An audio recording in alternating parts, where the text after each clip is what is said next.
这阵热天就还要到咧，即马美国德州的奥斯汀已经高温升悬到37度，袂输烘炉共款。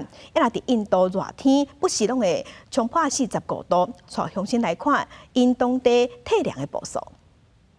美国南部德州热映来啊，14伫奥斯汀是测到华氏99度，等于是摄氏37.2度的高温，创当地同一个日期上悬的纪录。一个关系伫户外咧走运动的居民，是热甲烫鼻涕，讲伊真正挡袂掉啊。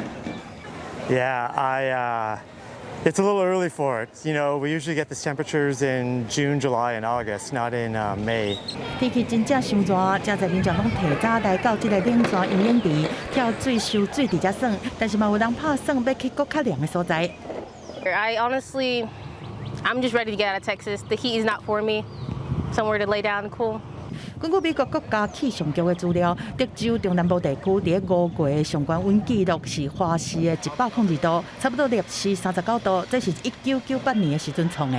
镜头搁转去南亚，若是含印度西北部的大城阿莫达巴德来比，奥斯汀的热真正是无够看。阿莫达巴德热天的高温会当来到摄氏45度。伫2010年的热映造成1300个人无命了后，当地政府推出抗热的计划，讲车店加装草草炸泥，搁喷水雾，民众真满意。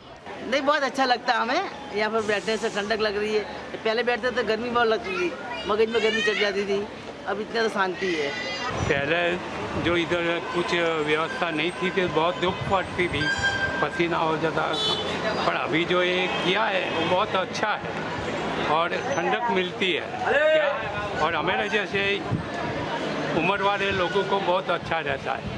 另外，针对低收入社区无冷气通吹的居民，有关当局嘛替因的铁皮厝顶绿白色的反光漆，互因会当保持室内是凉的。有民众讲，这互因的暗时总算会当好困眠。但是专家警告讲，气候的变迁和极端天气愈严重，对美国德州到印度西北的热映拢是暖化的结果。若要彻底来解决问题，就必须要对抗暖化来开始做。公司新闻张慧敏编译。